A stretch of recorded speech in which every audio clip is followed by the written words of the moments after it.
The stuff that gets me most stoked is stuff that acknowledges that crypto itself is a game, like a bigger game environment.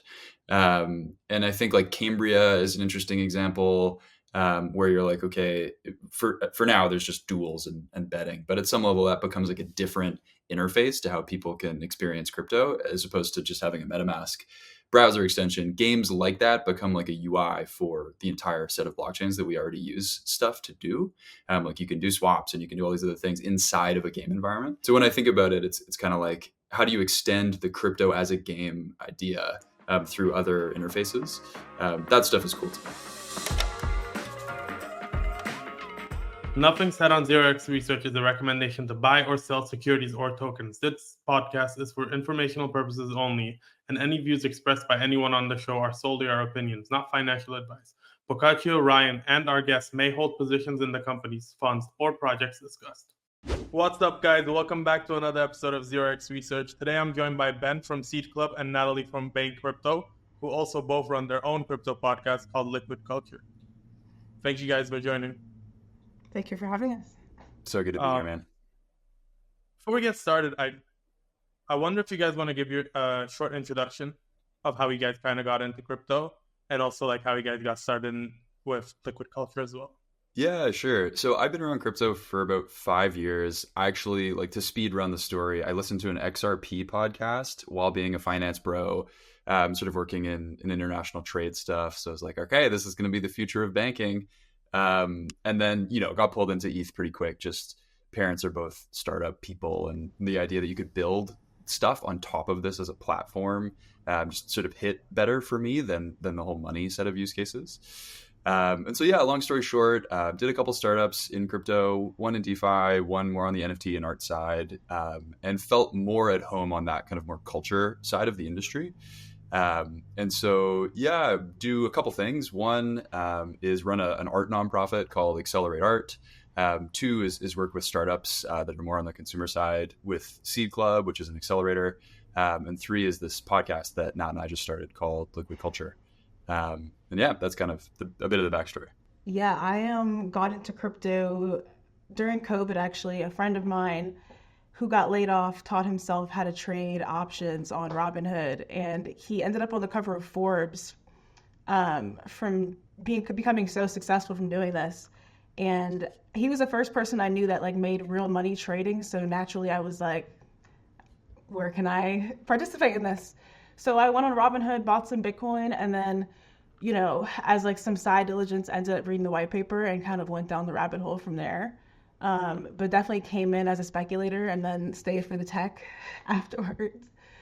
And yeah, just after that, tried to just increasingly get more and more into the space, ended up coming onto the venture side and have been doing that for a little bit over a year and a half now. So yes, mostly working with startups, trying new things. Also love, being on chain as a user as well. So yeah, that's kind of my background. The cover of Forbes, that's pretty crazy. I feel like we need more details on this story. Yeah, his name is Taylor Hamilton. You can look it up. It was 2020. He was trading airline stock options like around the time that the market crashed, and all the airlines sort of went down. It was absolutely insane. He still trades to this day. He's like the nicest guy ever. He donates like a bunch of his profits to charity. Shout out to Taylor. Wow, that's super cool. It was Roy and Kitty before it was cool then. Smaller scale, yeah. Dan, you know what I realized? We've kind of never done an introduction of you. Do you want to give an introduction as well? Oh man. Okay. I'll take the opportunity, I guess. Got into crypto first time full time in 2020. I actually shot Jason Yanowitz, Blockworks co-founder, a DM on Twitter. He had a tweet that was like, "Hey, I'm at the airport," something along these lines of, "Hey, I'm at the airport. I got time to kill. Like, if you're looking to break into the industry, shoot me a DM." And there I was, sitting at my day job in the accounting finance world, and I was just procrastinating whatever task I had, was mass refreshing Twitter. I was like, boom, 5 seconds ago, saw this tweet pop up, and I was like, you know what do I got to lose? So I actually shot him my elevator pitch and asked him if I was like a good role for what is now one of our main competitors. He was like, we're actually building something and we're in the super early stages of it. Like, let's hop on a call, talk it through. And one thing led to another. And here we are 2.5 years later.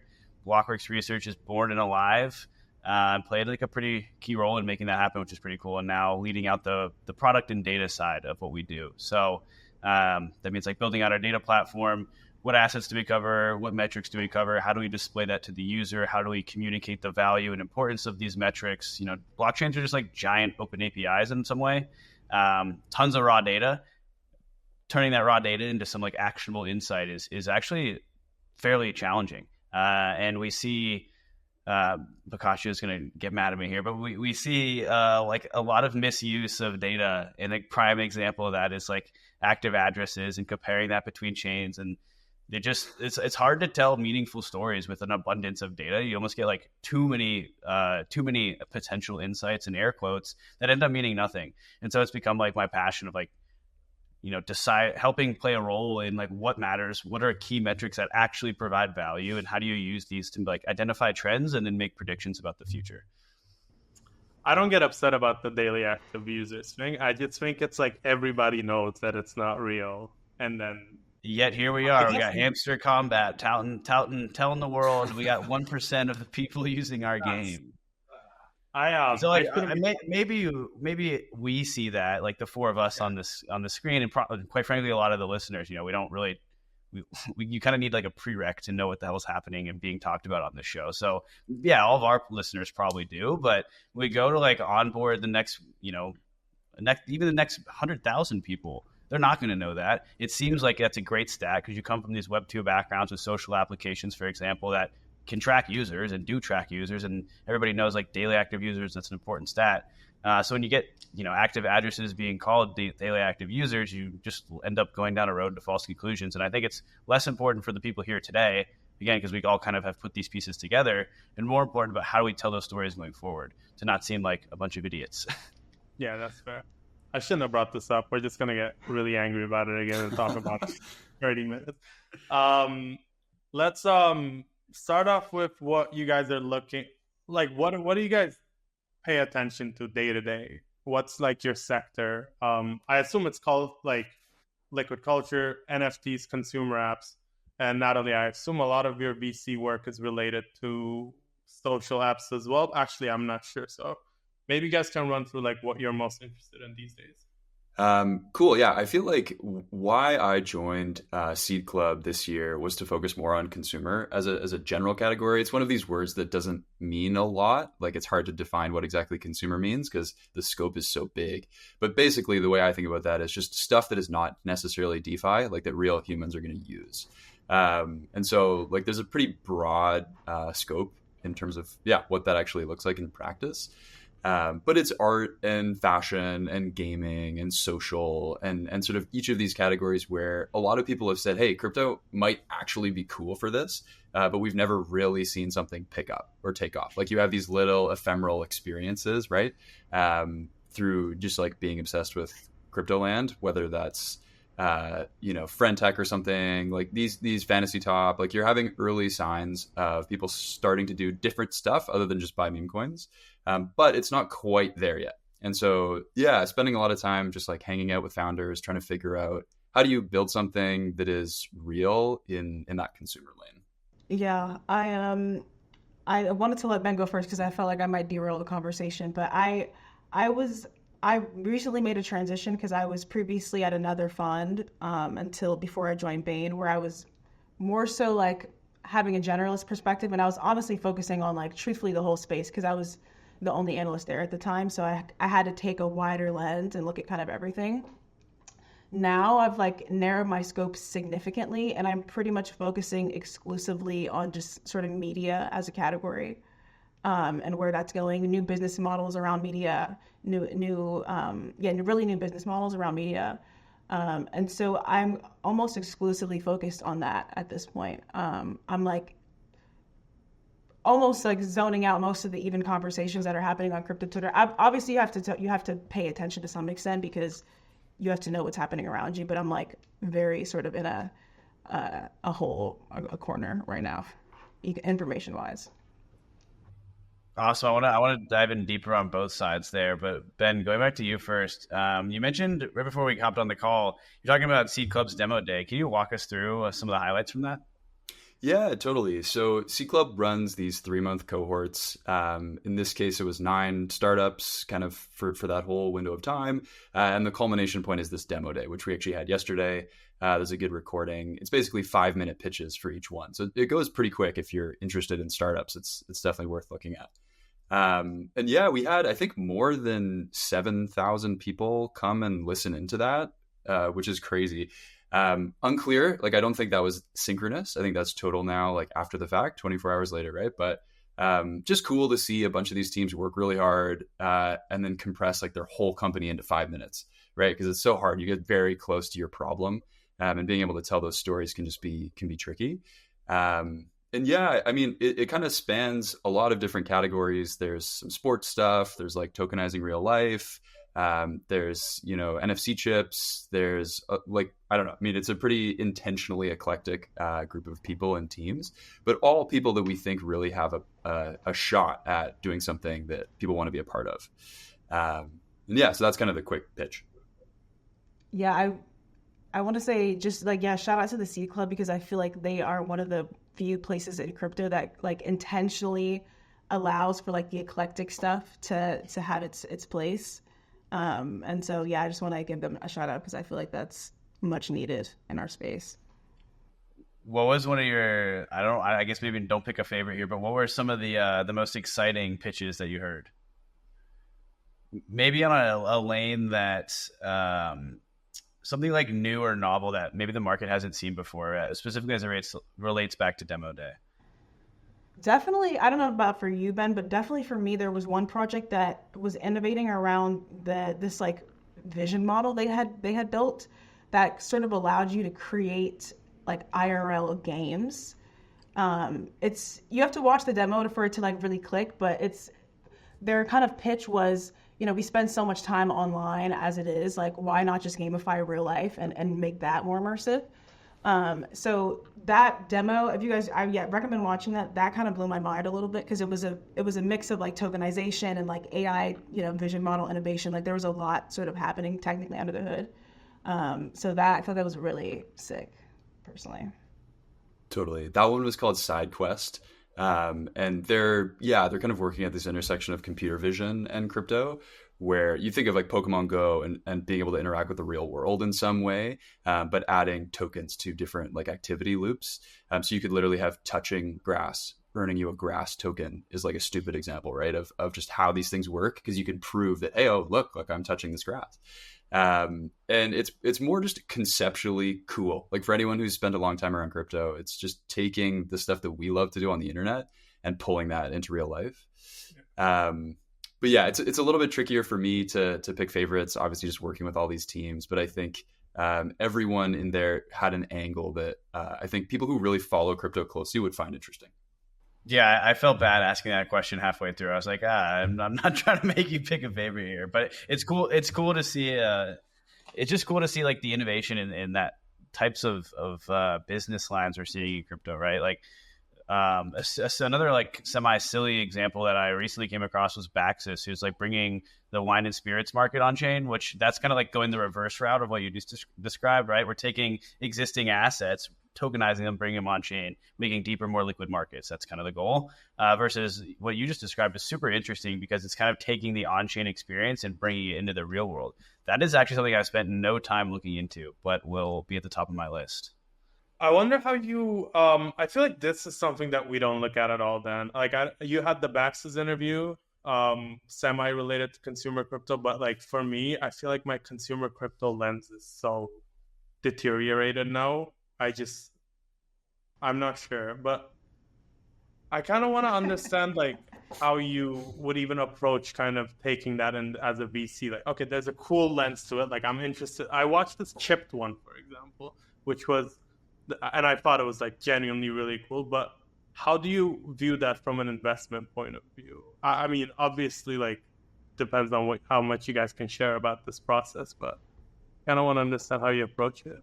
Yeah, I think there's a lot of different ways to go about that. I think the way I think about something like that when I look at chips specifically is like I think there's a thesis behind that about advertising and referring and distributing and that sort of behavior going P2P. And I think you see a lot of people building sort of primitives on top of that. Like I would say Zora's protocol reward is actually a similar idea.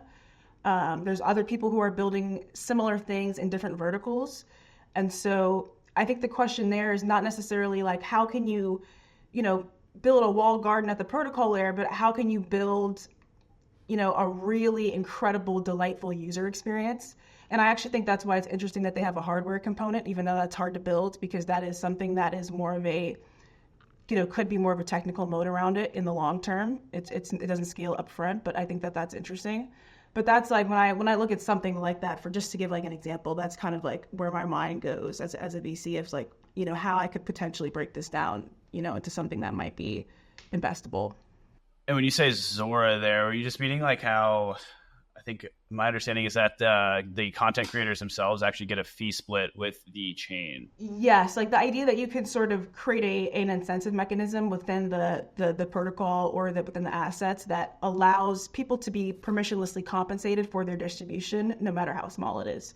And that doesn't require necessarily a platform to be measuring, what your distribution is or even defining what that is. Like if you post a mint link on Farcaster and 10 people mint that, you just get 5%, rewards permissionlessly. And so that idea you see showing up as a primitive in a lot of different places, whether it's, fashion referrals or recipe referrals or, gaming referrals, name your vertical. Yeah, I think I'll jump in and say that the lens that we use at C Club for the most part is just building something people want to be a part of. And it's interesting, even just to set C Club aside for a second, we chatted with Wob from Savvy Seals, Natasha from Boys Club on our pod. Like these are kind of upcoming episodes, even Smoothie from Sanko. And you think like they're all building stuff that people just want to be a part of. It's not necessarily that the tech is that much better than the next thing or that the NFT is that much better, that much cleaner. It's like, okay, how do you get these people to want to be a part of something? And then we can build from like the base of having people who are super fans. And so I think something like Chipped is interesting because you're really in a lane on your own, right? When he's a special founder, you end up with this kind of like it girl crypto brand, and you can build networks around that. There's like the physical component, there's the social component. You can expand beyond just nails, right? And so I think a lot of it is just like, this is a special thing that people want to be a part of. And it's a little bit, fuzzy sometimes, but from a VC perspective anyway, like sometimes you're just betting on a founder and that qualitative lane of like, can they do something that people want to be a part of? Yeah. And to Ben's point, I think part of like the hard part as an investor is being able to like see the bigger vision in something that could look like a toy up front, because I think a lot of people look at that and they're like, well, like nails, like, but like there is like a, whether you buy into it or not, there is something else that could be underneath that. So I totally agree with that. I think that that's what people are trying to do with something like that. Yeah, I want to talk about something you mentioned, Natalie, which is, I guess, distribution channels and getting a fee of that. I feel like that's such a like clear narrative, especially, but it's a clearer narrative than I think a lot of other stuff has. Like, I've been focused on gaming over the past week, and gaming has no clear narrative. I think it's like really struggling because the cool gaming, like the interesting gaming, is fully on-chain gaming. It's not like slapping a wallet on something or putting NFTs on-chain, but that is people.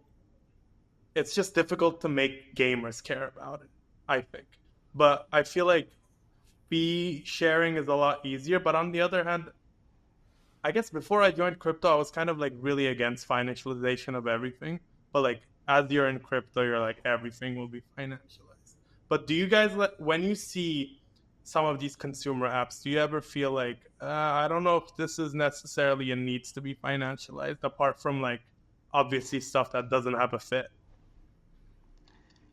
I guess the way I think, there's like two ways to approach that. I think one way I think about it is that if we're being honest with ourselves, I think social media and the consumer experiences online are already highly financialized in a lot of ways. We just don't actually see the revenue from that. Like Instagram is a mall in a lot of ways. We just don't actually really reap any benefits from that being the case, or the fact that it's such a money printer on the advertising side, even though we are the people that create the content and the distribution in many cases that creates that. So there's like one side of it where it's like it's already kind of like that, so let's just let people participate in it. I think the other side of it though is that I think what's so powerful about the NFT as a primitive in a lot of ways is that media for a long time at least has had to be commoditized to become valuable. And so the idea that we can have these things that don't have to be commoditized to sort of have their value be legible to a market is a really interesting idea. And so over time, I've come to see it more like that and less of like, oh, it's bad to financialize. And so I'm more, there's like a lot of different ways to do financialization. There's like, there's Zora, there's Pump.Fun, there's Friendtech, but I don't think it's a bad thing, like writ large, I wouldn't say. Boccaccio, you mentioned something interesting there, which was your gaming thesis, which you alluded to saying that the cool gaming is only on-chain gaming. One, I want to get you to like paint that picture for us a little bit better, and then Nat and Ben, I'm curious what you guys think about gaming as it stands today. This has been very difficult to explain, and which is why I've been working on the reports for so long, because there's like technically non-fully on-chain gaming is, as an investment, it's better because it's easier to build. There's less like, it's more similar to the traditional gaming flow, because you only have to do a few clicks. But with on-chain gaming, especially at its current stage, it's very difficult to the point that it's almost impossible to build like a complex on-chain game. But last time that I did this with another analyst, with Brick, I mentioned that it has a vibe, but it's very difficult to explain the vibe. But it's like the people building fully on-chain games are interested in building games fully on-chain, and that's all they want to do. Like, they're nerd sniped. They want to spend weeks and weeks building random stuff. One story that was really eye-opening was, I can't remember his name, but he went on stage at a fully on-chain game convention, and he basically spoke about how they were building these 25 people engineering teams to play Dark Forest, and which is an on-chain game, and it's like it's not particularly good, but they were like super into it and building like Coinbase engineers and stuff. They were building on top of this game that just for the money, obviously for the money, but also because they were genuinely interested in it. And I feel like that's what fully on-chain gaming attracts versus semi-on-chain gaming. It's like, okay, like we slap an NFT on it, we raise however much money we can raise, and then, oh, there's a token, 3 years you have to wait for the game to actually be live, but it's coming, guys, don't fret, it's almost there. It's like, it's a completely different developer community is a better way to put it than vibe, but that's just my thought. Yeah. Oh man, I mean, I'll preface this by saying I'm by no means a gaming expert, I have no level of like real depth in this category as far as crypto is concerned. But I will say, conceptually, I'm definitely nerd sniped by fully on-chain games, like for sure. I totally get that whole story narrative, and I would like to see that exist in the world, and I think it will. And again, like I'm saying this without a lot of knowledge. To me, I'm always interested in like leaning into the stuff that we can't really do without crypto, like exploring the blockchain as a medium. So for me, like that's always going to be the much more interesting stuff. The hybrid Web 2.5, like more trad stuff is less interesting for me personally, but I'm sure there's people building viable businesses in that space as well. So yeah, I think the way I look at it is there's a bit of a barbell. You've like the extreme on-chain game stuff, like the realms people coming out of loot, some treasure things. Like there's an early crypto nerd type of, hey, we really want to do something that's medium specific here. And then there's the AAA, like in theory, parallel would be a good example there, right? Or the pirate people who are like, cool, we want to build like a very serious game here. Not that the on-chain people aren't serious, but you know what I mean? The scale is a kind of different conversation. And I think it's so hard. That's maybe my headline comment of just gaming is hard in either of those buckets, right? Where most stuff dies. Like two of my childhood best friends actually are game designers. And like 99% of stuff dies, and you just like see it in their careers. And I don't think crypto is any different. I think it's just like, it's got some cool potential to do some other things. Like you're extending what gaming means. But yeah, this stuff is just hard. Yeah, that like games are genuinely very difficult, to the point that you either have to attempt to build hits and take the 99% like rejection / failure, or you have to build like there's Subway Surfers and then there's like Yeah. Metro Runners or something. You have to like repeat these similar games. I don't know. I've become disillusioned with it now this week. I think like I'll add one extra thing and just say the stuff that gets me most stoked is stuff that acknowledges that crypto itself is a game, like a bigger game environment.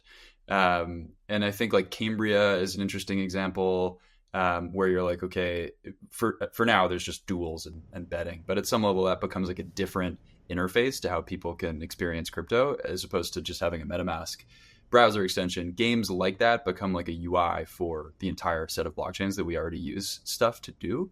Like you can do swaps and you can do all these other things inside of a game environment. So when I think about it, it's kind of like, how do you extend the crypto as a game idea through other interfaces? That stuff is cool to me.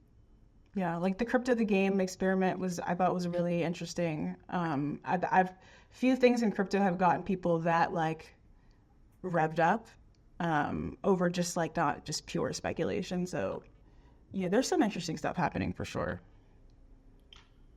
Well, I'm kind of given up on it, at least. Natalie, do you have any expanded thoughts on like the acquisition of Crypto the Game by Uniswap Labs? Like, I'm curious if you are trying to like piece back together their intentions there? Yeah, their visions, right? Because they built an AMM and now they obviously want to be more than this. I think that's clear. But yeah, I'm just curious how you put this. Yeah, I've thought about it. I haven't been able to reverse engineer it, but I think it's really interesting and just like worth paying attention to. Like that's like some kind of signal to me. I don't know what it means yet, but I was like, I would just never have guessed that. That really threw me off when I saw that headline. Yeah, it does feel like they want to kind of get one step closer to that relationship with the consumer. And Crypto the Game kind of feels like, yes, it's a game, but it also feels more of like this social media type play as well. And one thing you said earlier that I've been pondering since is when you framed Instagram as a mall.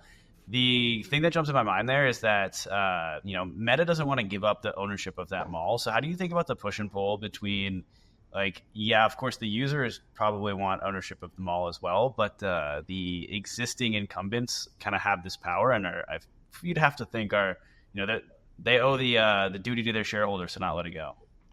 Yeah, I think I guess my answer to that is kind of meta. I think that crypto represents the sort of structural transformation to the internet that just eventually makes those business models unviable. I think you just have to believe that that's the case. And I think we're like seeing that happen very, very, very slowly. But I think you have to believe that that's like where this is all going, fundamentally. Before we move on to more conversation, let's have a quick word from Blockdaemon, thanks to our fantastic sponsor, LayerZero. All right, guys, for this week's LayerZero segment, I'm joined by Andrew, Senior Director of Blockchain Engineering at Blockdaemon. Thank you so much for coming on. Yeah, no worries. Just to kick us off, do you want to give an introduction on what you guys are building over at Blockdaemon? Yeah, sure. So, Blockdaemon has been around for around 6 or 7 years. We started out as an infrastructure company, RPC, full nodes, archive nodes. Along the journey, we kind of moved into staking. As part of that, we then started building data products and backend services. Some of those we've offered up to our customers, like, staking reports and all this sort of stuff. In the last year, the team that I've been working on mostly is kind of an innovation team. We've been very much looking at what is on-chain. How can we tap into that? We see the advent of layer 2s and the proliferation of, EVM. So, we're kind of thinking into the future and building systems that can, serve our customers maybe in a year's time where all of this is kind of interoperable. So, really looking forward to the kind of next iteration of interconnected blockchain technology. Perfect. And how does LayerZero fit into the product? Yeah, well, if you think about the future where everything is pretty much interconnected, kind of like we have with the internet, LayerZero, is building kind of a technology platform that allows for messaging to be sent across these different ecosystems. So, really what we're doing with the LayerZero technology is, when we look at our wallet and we see that we're adding all these different chains, you could argue that they're still isolated, right? But if you have a technology like LayerZero with, its message passing technology, we're able to move assets around the different chains in a very trusted way. And then if you, expose that and build those capabilities for our customers, for instance, in our institutional or in our retail wallet, then, it's kind of, it's a natural evolution of our stack and the technology.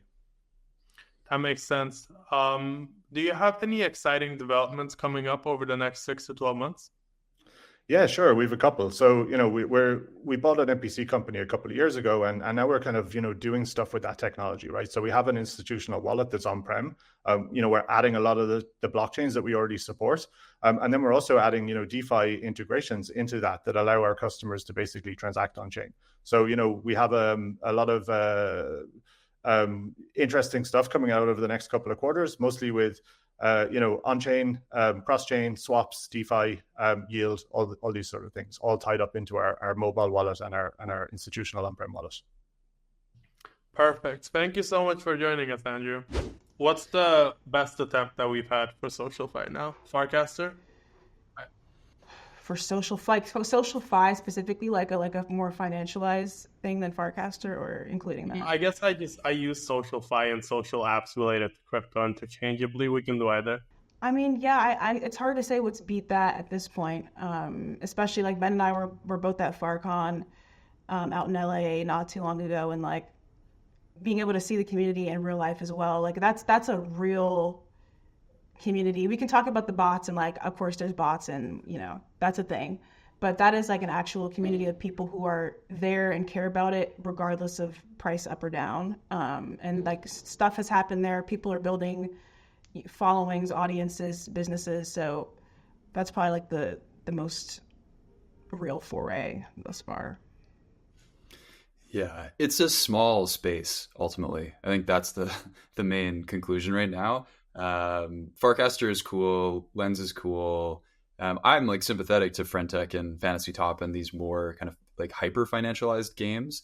But if you look at the user counts, it's like how many people are really using these things, right? You can roll like a college hackathon app and have more users than most crypto products. And so for now, it's kind of like I am stoked that people are experimenting with this stuff. Like I like the idea behind a lot of it. But to me, none of it really has broken out. Or it's like that Vitalik tweet from whatever that was, 2017. Have we earned it? Right? It's like we haven't really earned that category yet. Like there hasn't been anything that really has crushed it. But I'm optimistic. I just want to say it out loud because this is the sentiment around SocialFi right now: is why don't people realize that SocialFi is a grift and there is no reason to put this shit on chain? Zero value ? And I think this is kind of ridiculous, first of all, as a take, but also I think this is one of the things that I think about quite a bit, is like there's people who just kind of want to have fun. And then there's people who are like, I need everything to be hyper financialized, which is fine. Both sides are fine. But the hyper financialized side never sees value in this, like the people building cool stuff. And the other one also kind of looks down on the other one. So I guess it's a long-winded way of saying, like, why do you think this take happens about SocialFi, about gaming, about consumer apps, about everything that is not hyper-financialized or DeFi? Yeah, my first thought there is like, okay, so Time.Fun recently hit the market, which is basically a Frentech V2 is honestly how I would describe it. It's at the core primitive is the same. You're sort of paying for access to the individual. Like Frentech did this through chats. Everything was like within the same app. Time.Fun is doing this with like a slight twist where you like tokenize your minutes, and then you can like the purchaser can redeem these minutes for like a Telegram chat, a one-on-one call, a video call, just like a messaging platform as well. So it's broadly the same idea with like a new iteration on it. I think it's cool that we're like iterating on things. Mert and I had a good Lightspeed debate on this, and it's like this got a lot of heat for just being a Frentech, spinoff. But I think there's like merit in that, and like taking an idea, iterating on it, forking it, and then iterating on it, right? Like we see this in DeFi. Ethereum has the most robust DeFi ecosystem because of this. you get these small improvements, and then ultimately they tend to work themselves back into the original protocol anyways, right? Like SushiSwap did not defeat Uniswap. Uniswap got better over the long term. And so taking that all back to the original question, like, I think just we're in an era or a meta of financializing these things. And I mean, blockchains are inherently financial. They're these asset ledgers that swap assets from person A to person B, or wallet A to wallet B. And that's what the meta is right now. Will that be the meta forever? It's hard to say. I get why it's frustrating. Like, I experimented with time.fun personally and was like, okay, like, this isn't for me, but I get it. Yeah, I don't know. I think the more like meta take is that CT has just become a little bit nihilistic lately. And I just think that what I've done and what I would recommend to other people is just to maybe cut down on the time a little bit and just reconnect with whatever that thing was that brought you into crypto, or whether you're a gamer or you like mem bots or you like fashion. I would just encourage people to like re-tab back into that and just tone the dial down on the CT nihilism just a little bit. That's 100% true. And I have a theory that it's because everyone is trading meme coins. That is like an inherently depressing activity. You get this like huge endorphin boost, and then you either capitalize on it and sell, or you just retrace everything and lose money, and that's depressing. And it's just like this cycle over and over and over again. It kind of like fits into this like broader view of how tech is just killing people's attention spans, right? You just swipe through TikToks all day long. Like, I don't know. That's what it feels like to me. And then you just speed ran this like whole cycle's worth of excitement in 3 months. And now everyone's like depressed. That is literally what it feels like has happened. Yeah. That's all I can really say to that. Totally. I don't actually have too much to add. I just think my thought was like, this guy probably is down bad on degen or on some coin he round trip, right? Like, I get it at one level. It's fine to be critical of these things to some extent, because like, you know, crypto is so full of grifting that you just have to be careful not to get sucked into the wrong thing. But I also think people are probably too nihilistic, to Nat's point, where it's like, you know, if someone is trying in good faith to build something over like a 3 to 5 year time horizon, like, just, you know, you got to let that play out. And the idea for social anyway, of having open social graphs where other people can build experiences on top of like a set of data structures, is just cool. Like, regardless of price, like that's the world that you would want to see. Like, if anyone is in crypto, hopefully they'd be more aligned to like that version of an Instagram versus the current version of Instagram. And so it's like, yeah, does all this stuff have to be financialized? Probably not, but does all this stuff have to be on chain in one way or the other? I think there's at least interesting experiments that are like worth riffing on there that you just have to give a little bit more space for. And yeah, the cynics will say what they want to say, kind of regardless. Yeah, just stop scrolling and believe in something. That's the deal. Just believe in something. It's Boccaccio's favorite phrase of all time. It's real. I love that. What do you guys think about like? All right, so NFTs were super, super hot last cycle. They had this like very generic form of this PFP token, basically. That has not fully. I mean, I don't really love NFTs, to put my opinion into this matter, but I'm just curious what you guys think about it. Like, I know you guys have good views on this, and how do you think the NFT market shapes up going forward? I would just say it's like there's like the initial euphoria, insane, like, oh my god, these monkey pictures are everywhere on the internet and across like mainstream culture. This is what you become known for. And in some ways it's just a different Ponzi flavor for CT to play, right? It was an unsolved game. People would mint these things, they would go up, people would make money, and a lot of folks are left holding the bag. I think you can split, you know, the evolution of NFTs as a category after that run into sort of this like Gartner hype cycle chart, if you guys are familiar with that, where like really over pumps, really giga dumps, and that's where we are, sort of like the oversold area, if you will. And then the stuff that comes out of that is still cool. And so there's a few different ways, you know, a few different conversations to have off of this. But for me, the core thing is just being able to own things natively on the internet seems like a primitive that will matter going forward. NFTs are kind of like a facilitator of that, whether it's owning art or collectibles, or having some sort of game economy that, you know, we'll see if that ever happens from Boccaccio's perspective. But it's really just this thing of like, hey, this is a new primitive. And in the same way that like ICOs kind of invented tokens and they all died, and then now we're hoping to come up with a different model where tokens have some value. I think NFTs are sort of in that lagging version of the same cycle where we're going to start to see some carry value, but maybe not as much as like a Bored Ape being 153 ETH or whatever it topped out at. So yeah, we can talk about speculation, we can talk about app design, we can talk about collecting. There's a lot of things, but I'll pass it over to Nat because I think she's got a good framing here. Yeah, I mean, it depends. It depends how much of a rabbit hole you guys want to go down. But I think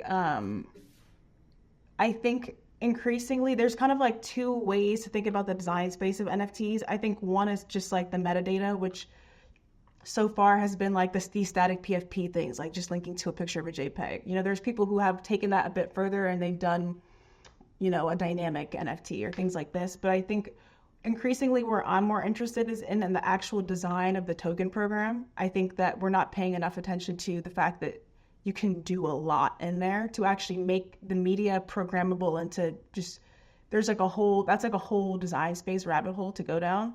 So I'm interested in that side of things increasingly, and less so in like just the on-chain pointer to a piece of off-chain metadata. I think that's like the frame that we've been stuck in for a while, but I think there's a lot more there, and I'm hoping to like explore that in the coming months. What do you think of, before I say this, I want to say I'm not bearish on-chain gaming, because if this like, just, I need to hedge always. I love on-chain gaming, but just in case I've gone down that, like, I'm at the bottom, I'll be positive again. Regarding the pointing to metadata, I feel like this was one of the reasons that, well, it wasn't one of the reasons. It blew up because it was speculation, but it was used to justify how well Bitcoin inscriptions and ordinals did. And this is like, I think the Puppets guy talks about this a lot, and how he did not like that a lot of the art on Ethereum was just pointing to an IPFS versus like Bitcoin is actually in the SAT. And this is not related to the token programs as much, but I kind of want to get this take out as well. Like, I think that's a lot more interesting than Ethereum NFTs, definitely. But I also don't see people caring that much. I'm very bearish today for some reason. Maybe I need more sleep. Like, this is not usually how I am. I'm usually very positive, very happy. I'm always like, yeah, let's do everything on chain and whatever.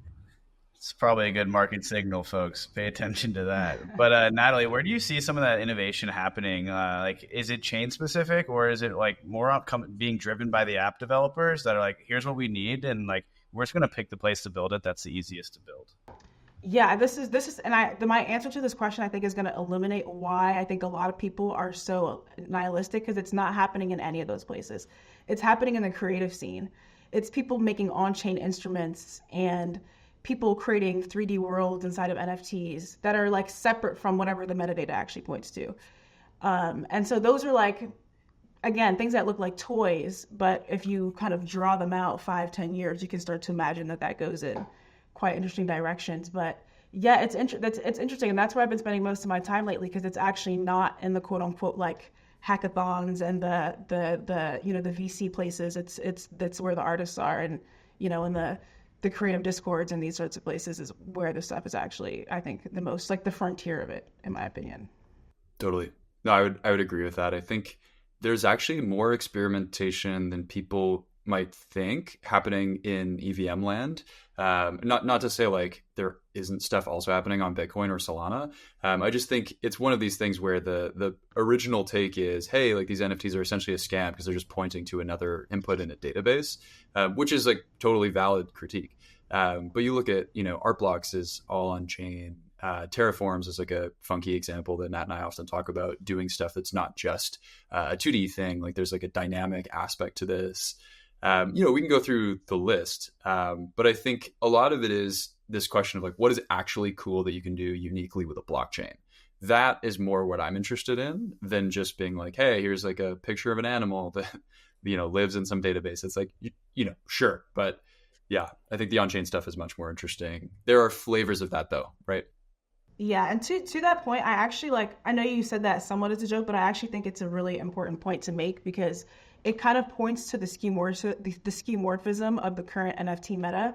Because if you think about that idea of like pointing to a piece of off-chain traditional metadata, it's kind of like having a TV and just like putting plays on TV instead of realizing that you can have like non-linear time and cutting, and like you can reimagine the kind of like audio visual medium entirely, and you can have a TV show, and that's like something that's entirely different from a play, or just like putting a PDF file on the internet instead of having like an interactive web page.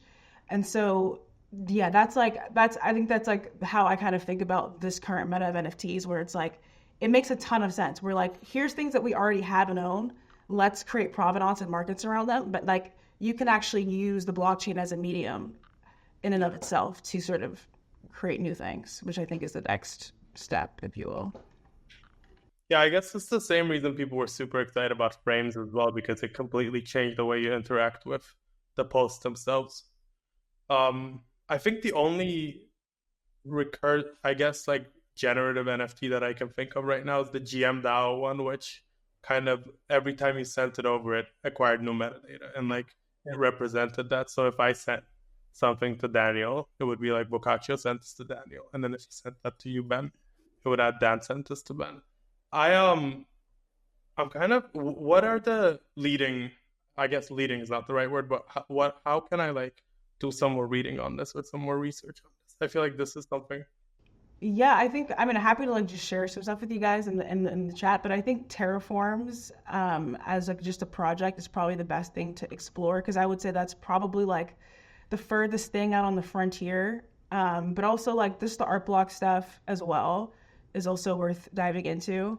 A lot of the more experimental generative art on chain world. So yeah, happy to share resources, but the terraforms is a great like jumping off point.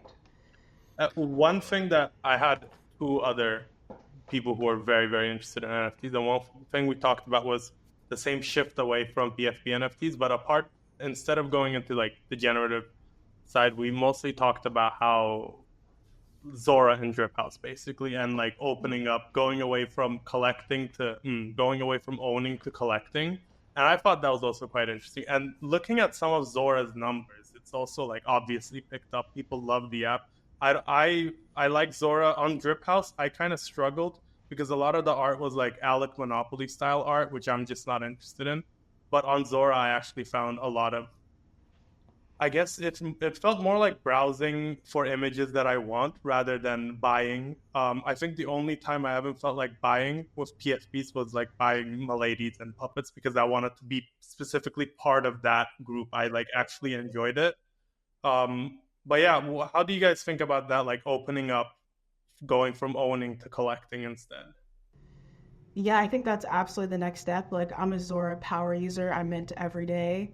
The dopamine hit, if you think you get a dopamine hit from like Instagram likes, the dopamine hit you get from people collecting your media is like 10x. So I recommend people just put stuff out there.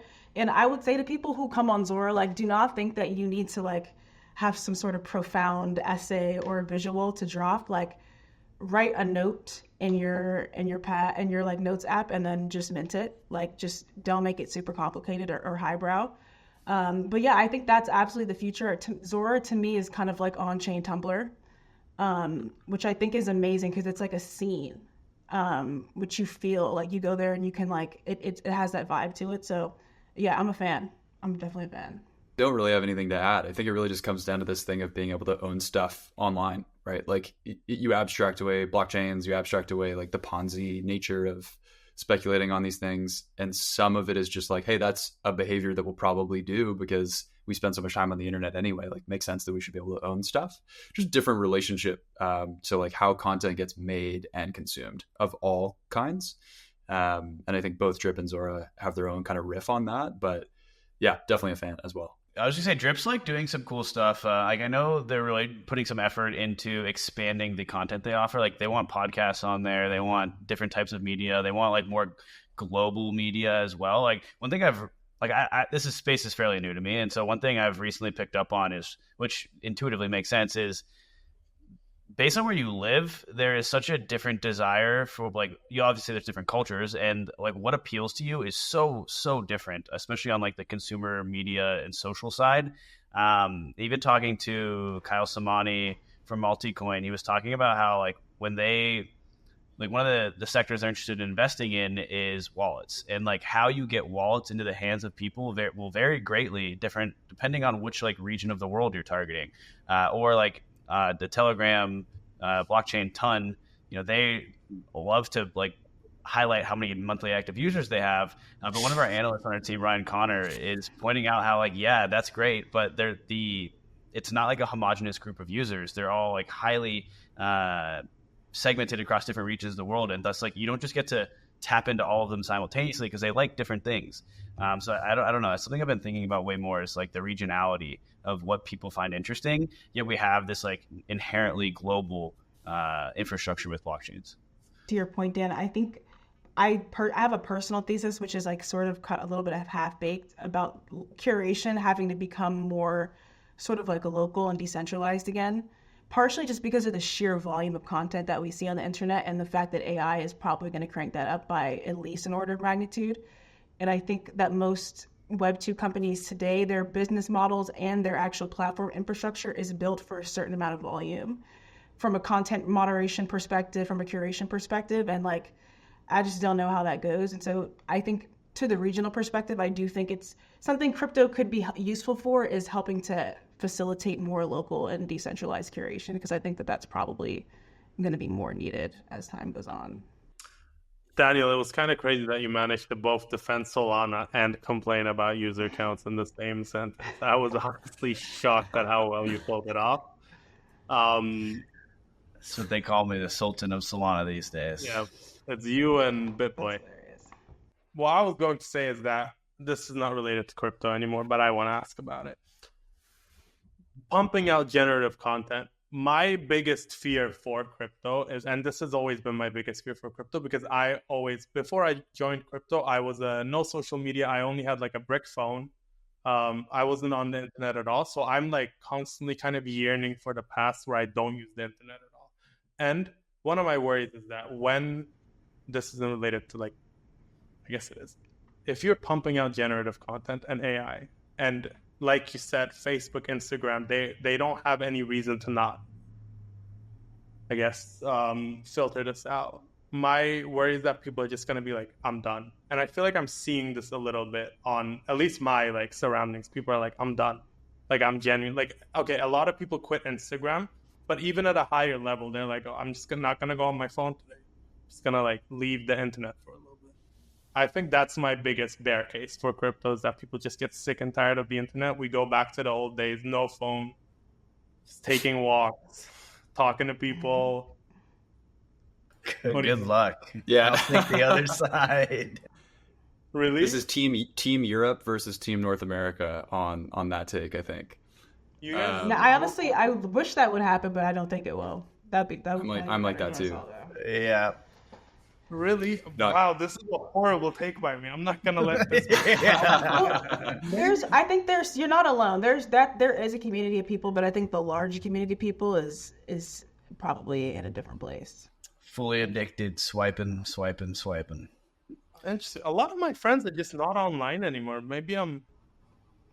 You're living a Getting happy old. life. No, you're crushing it. Like, Dude, just do you if you can. That's awesome. No, like just logging off CT, even like you mentioned, it's hard for me, but I see people who just don't even check their phones sometimes. I'm like, how do you guys do this? Like, Must be nice.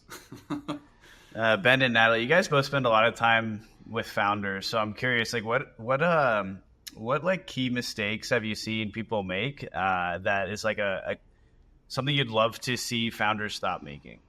I'll slightly rephrase it to say, like, what's the thing I see most people missing or not thinking enough about?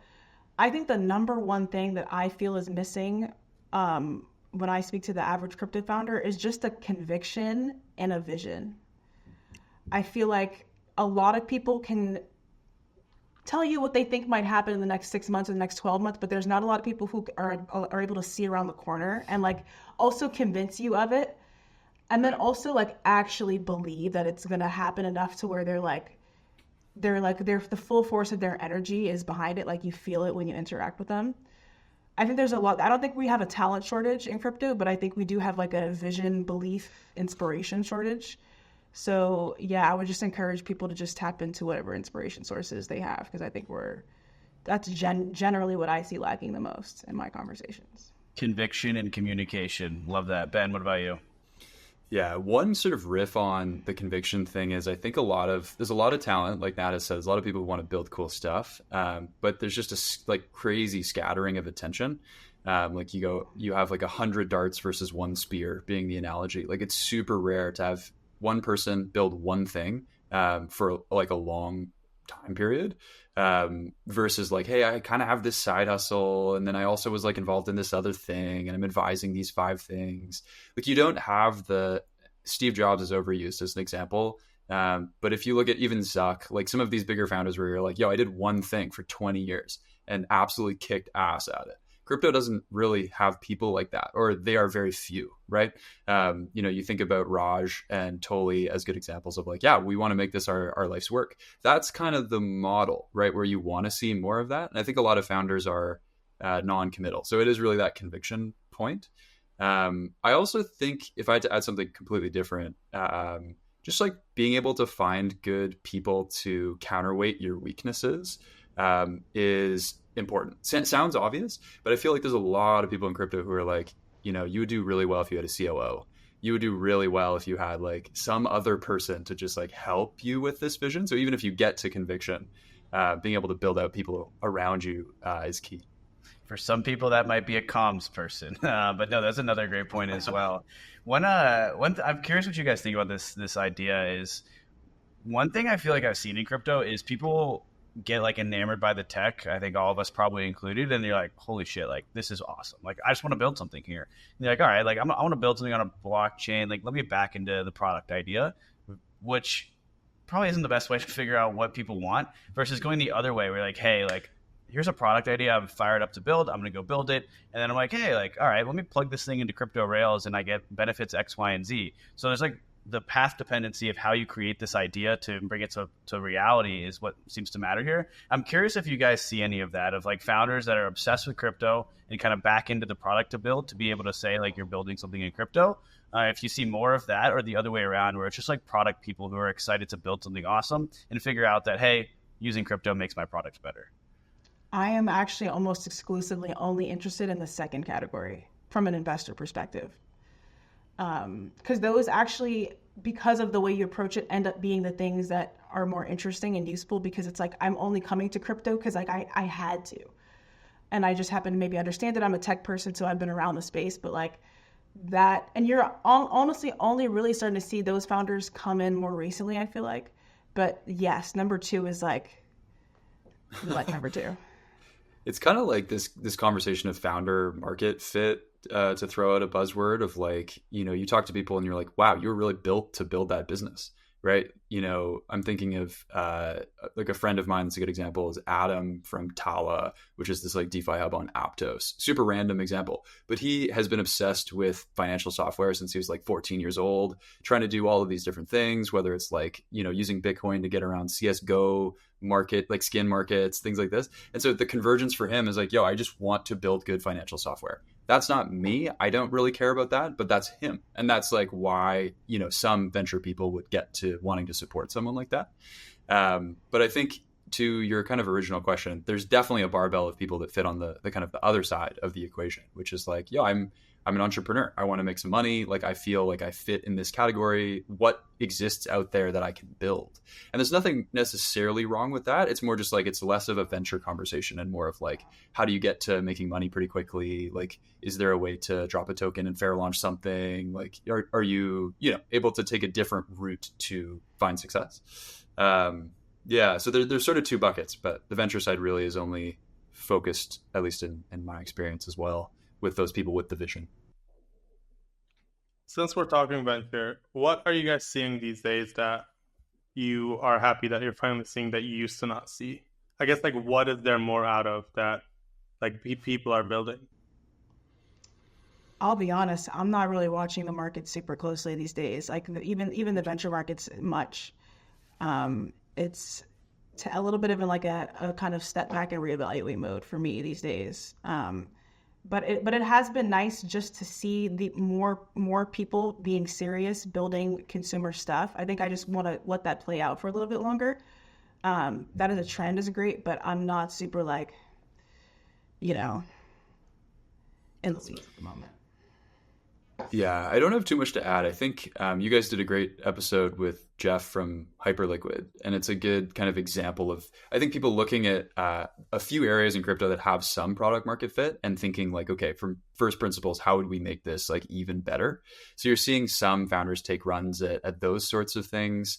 And then it is more along the kind of experimental lines, right? Like there's some consumer stuff. I do actually think there's pretty consistent gaming ideas. I don't know how much of that is getting funded, but there's a lot of people still kind of riffing on like, how could we actually do this on the blockchain gaming side of things? Yeah. But yeah, it's a little bit of a lull after like a really intense 6 to 9 month kind of run up, if that makes sense. And I don't know how to ask this because I always fail to ask about. I'm going to try. What do you think of, I guess, valuations at this point for like in general? Because VC is it's so hard to get an insight into how you guys do stuff. So I want to get to that. I think valuation. I think the what I've seen is that there's a little bit of like a weird thing where there's a couple companies in crypto that will get some traction, and like you guys saw the forecast around, like that's public information out, and those companies will get these massive valuations, and then it's like prior to that, stuff is really can be at a really reasonable, seed, maybe even cheap valuation, but there's like not a ton of in between. It's like it's either like too early or you have like a tiny bit of traction, and then it's just like $1 trillion. So yeah, it's a little bit of not a ton of middle ground, it seems like at the moment.